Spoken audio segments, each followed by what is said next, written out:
Napakalaking alok ng 20 million sa kada isang kongresista. Meeting po yan kung paano kami makikipag-coordinate sa mga congressmen. Sino may-ari ng bahay? Si Speaker Romualdez po. Bahay ni Speaker Romualdez. Yes. Ganon. Si Speaker Romualdez, isa na rin sa nasa likod ng... Pumayag naman po si Speaker. Pumayag siya. Pumayag si Speaker. Nasa likuran na rin siya. Natulungan nga kami. Siya rin ay kasama na, nasa likod na rin nagpapatakbo ng PI. Dahil nga, tumulong siya sa inyo, di ba? Yeah, he is helping us. Hindi ba maliwanag? Hindi ba maliwanag kung bahay ni Speaker siya nagpatawag ng meeting, di talagang nakikialam si Speaker sa People's Initiative? There's a developing consensus over here, Madam Chair, that we can compel our resource person, Mr. Oñate, to divulge the names of his donors. 12:30 p.m. pa lang naman, hindi pa naman tayo patapos. He can call his office to get the names. The names must be divulged to this committee this afternoon before we end. Dapat ganun. Kasi tama... Narinig namin yung kay Senator Chis, and I hope Mr. Oñate agrees with Senator Chis. Public, ganun to public issues. Public issues, wag mahiya yung nag-donate. Yeah, Mr. Senator, I already disclosed or I already admitted that the bulk of the money came from me. Pero kalahati So lang po you have a partial compliance. We need full compliance. So, kasi yung mga ibang amount naman, maliliit na. Di bali po, ako na po magsusuma total doon sige po. Yung 27.5 million ng ating account po. Sige po. So, what do we do with that matter, Madam Chair? I think we should compel the... No, I think that's now a motion, and we therefore compel Mr. Oñato to produce the said documents at the soonest possible time. Yes, Attorney Avisado, please. Yeah, you have to give me time to talk to them kasi ako naman lang mapapahiya sa mga kung banggitin ko yung mga pangalan nila, Kasasabi lang po ng minority leader before 2 p.m. sana this afternoon. Magsesesyon pa kami At saka madali naman yun Madam Chair, Naka-record naman yan. may I be allowed to ask a few questions to Mr. Oñate? I'm sorry, Congressman. I think our rules don't allow resource persons to interpolate po. Okay lang? Okay. But everyone agrees to suspend in your case. Thank you, ma'am. Thank you.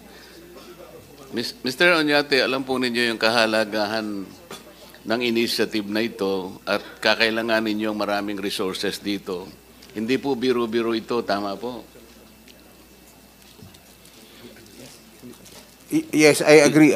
Yung pagpapapirma lamang po, Mr. Oñate, kakailanganin niyo ang hindi kukulangin ng 8 milyon para ma-address niyo yung threshold na 12% ng ating total registered voters, hindi po ba? 12% of our total number of voters is about 8 million. Oo nga po. Ngayon, meron po tayong about 257 legislative districts. Alam po ninyo yun. Kailangan po ninyong masatisfy yung second threshold na 3%.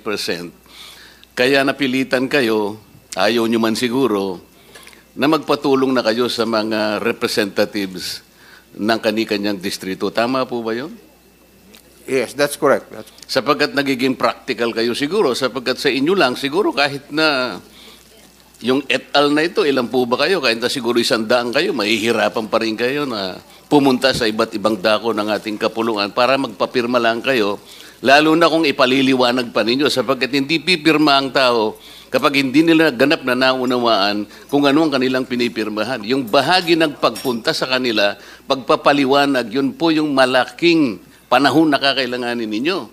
Kaya naisipan ninyong pumunta siguro sa mga miyembro ng House of Representatives. Tama po, Mr. Oñate? Tama po.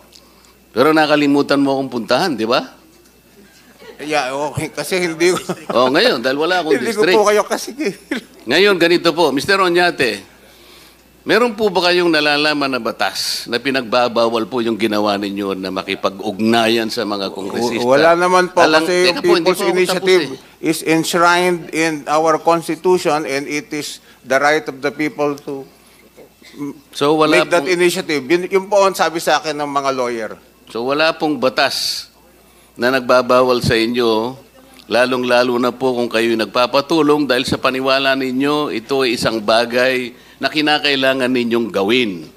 So lumapit po kayo, paniwala ninyo na wala namang batas na nagbabawal nito at hindi po kayo makukulong. Tama po. Tama po. Salamat po, Madam Chair. Thank you for all the leading questions. Maraming salamat sa ating kongresista. Napakagaling na abogado para kay Mr. Oñate. Madam Opo. Chair. Gusto ko lang balikan yung ating retrato na nandito sa harap natin. Galing po ito sa cellphone ninyo, January 8. Tama po ba, Mr. Oñate? Oo. Tama. And that's in fact you in the picture, that's correct? You confirm that this is you in the picture? Yes. And you also confirm that it's Speaker Romualdez in the picture? Yes. And it is Congressman Saldico in the picture? Yes, yeah. Can you read the caption, please? Yung caption sa ilalim po. May nakasulat, Yes, diba? that's true. That's correct. Initiative. Oo. Tama po ba? Tama po. At maliban sa pagkain, klaro na may mga dokumento sa table. Meeting po to, hindi lang party. Anong pinag-usapan? Meeting po yan kung paano kami makikipag-coordinate sa mga congressmen.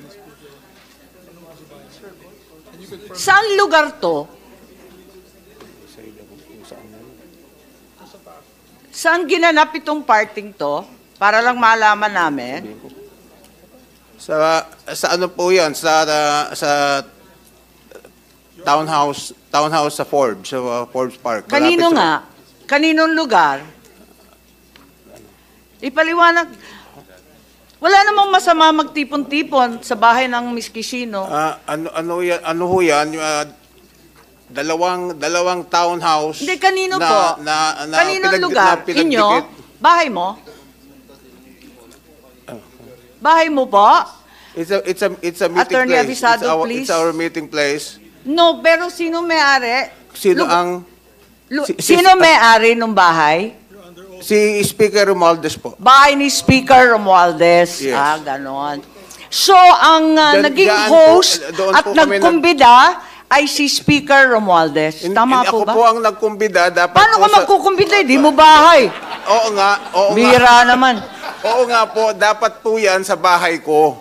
Dahil meron ho akong party house sa Dasma. Walang tao doon. Pero hindi ba maliwanag na kung bahay ni Speaker... Ang sabi ng staff, doon na lang gawin sa bahay ni Speaker. Dalawang bahay ni Speaker eh. Isa sa Okay. McKinley at isa... hindi At ba isa maliwanag? Ha? Hindi ba maliwanag kung bahay ni Speaker siya nagpatawag ng meeting, di talagang Ako po ang nakikialam si Speaker sa People's Initiative? Ako po ang nag-initiate ng meeting. Pero sinabi po na doon na lang gawin sa townhouse ni Speaker. But ako po ang nag-initiate. Ay, Dapat po sa ganon. bahay ko, pero sinabihan ako doon na lang pumunta. Sino nagdala ng papeles? Kasi bahay niya. Ikaw nagdala ng papel? Ang mga lawyer po. Yung mga lawyer. Ang mga lawyer po, dala-dala So, nila yung bahagi mga ka papeles. talaga ng Project PI. Yung Project PI na tinetext sa mga kongresista, pati ako nga na-text kasi luma na yung number ko eh. Bahagi kayo ng Project PI? Yeah. Kasi I sought the help of the Speaker. Inamin ko Yeah, naman po. you've said that before. Natulungan kami Opo. dito sa signature gathering. Right. Okay, kilala ninyo itong sina Attorney Redentor Tuason? I don't know. Suset Sumalinog, Timothy Lagundi. Kilala niyo itong mga to? Hindi po. Okay. Kasi meron kaming mga screenshot doon sa Project PI na galing sa mga congressman. At sabi mo, nakikipag-coordinate ka kay Speaker na CEO at sa mga hawak ng niyang Congress. Yeah, congressman. that's correct. That's correct, Madam Senator. Okay. So,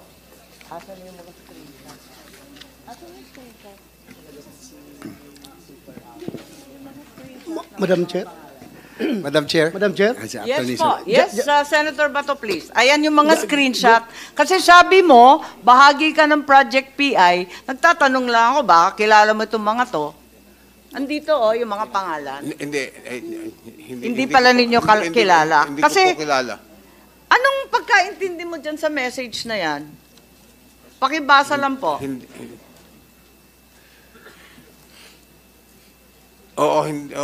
Hindi ko po alam, I don't know all of the details because, Hindi, lahat ng kongresista pinapasubmit, sa National Secretariat Attorney Red Tuason. Ayun. Ayan ang hinihingi nila, yung mga kopya, at saka accomplished signature forms. Kasi sabi ninyo, may kinalaman kayo sa second batch ng signature forms, di po ba? Yes. So isasubmit dito sa mga taong hindi ninyo kilala, samantalang kayo ang nagpa-imprenta? Senator Bato, please. Madam Chair, gusto ko lang ipa-confirm kay Mr. Uñate, since sinabi niya kanina na he sought the help of the Speaker para makakuha ng perma. So, pumayag siya. In fact, nag-meeting kayo, di ba? Yes. Pumayag siya. So, meaning, sinabi mo, perma ang nasa likuran nitong People's Initiative, humingi kayo ng suporta galing kay Speaker Romualdez, pinigyan kayo ng tulong, ng suporta para tumakbo ng inyong People's Initiative. Ibig sabihin, si Speaker Romualdez isa na rin sa nasa likod ng... pumayag naman po si Speaker. Pumayag si Speaker. Nasa likuran na rin siya. Natulungan nga kami kasi siya ang CEO ng Congress. Kaya nga, gusto ko lang i-confirm sa'yo na siya rin ay kasama na, nasa likod na rin nagpapatakbo ng PI. Dahil nga, tumulong siya sa inyo, di ba? Yeah, he is helping us. Thank you for that. Thank you for that answer. Madam Chair. Maraming salamat. So, kinukumpirma mo. Parang naguguluhan ako. Kinukumpirma na politicians initiative tulad ng sinabi ni Senator Bato. Hindi naman po. Tumutulong lang sila. Pero kami ang nasa forefront ng pagpapapirma. Oo. Palagay ko, wala namang masama na tumanggap ng tulong sa mga Madam congressmen. Chair. Senator JV distinto nila has yun been raising his... Sige, tama naman. Patulong kayo sa lahat ng tao, lalong-lalo na yung mga CEO ng malalaking kapulungan. Senator, the minority, I'm completely perplexed by this text, which I myself also received since I maintain my old congressional numbers. At ito yung natanggap ko na may alok na pagkaliwa-liwanag, 5 million DSWD, 10 million MAIP sa DOH, at 5 million sa DOLE Cash for Work Tupad. At ang mga pumirma ay napakaliwanag, inanyayahan rin namin, mga empleyado, yung INC yan, mga chief of staff yata ng kongresista to, Randy Londres, Attorney Ray Traje, Kirby Bragais, Ana Jimenez, Annie Rose Mercado. Ang sabi sa akin ng ating committee secretary, hindi daw dumalo, kaya siguro kung maaari, isabpina na po natin para magkaliwanagan ba't nagkaganon. At kung bakit yung mga pera na isanamtabi at binigay na natin para sa mahihirap, emergency and crisis situations, biglang ipamumudmod sa mga pumipirma. Anong klase yun? Kaya't eto yung message na talagang kinalat ng maigi at kailangan alamin natin kung ano ang mga pangyayaring yan. So pagdating na lang siguro nila, siyasatin natin itong mga bagay-bagay tungkol sa napakalaking alok ng 20 million sa kada isang kongresista. Okay. Andito ang liwanag, name of congressman, ilagay yung district at saka yung partido, nakakaintriga. At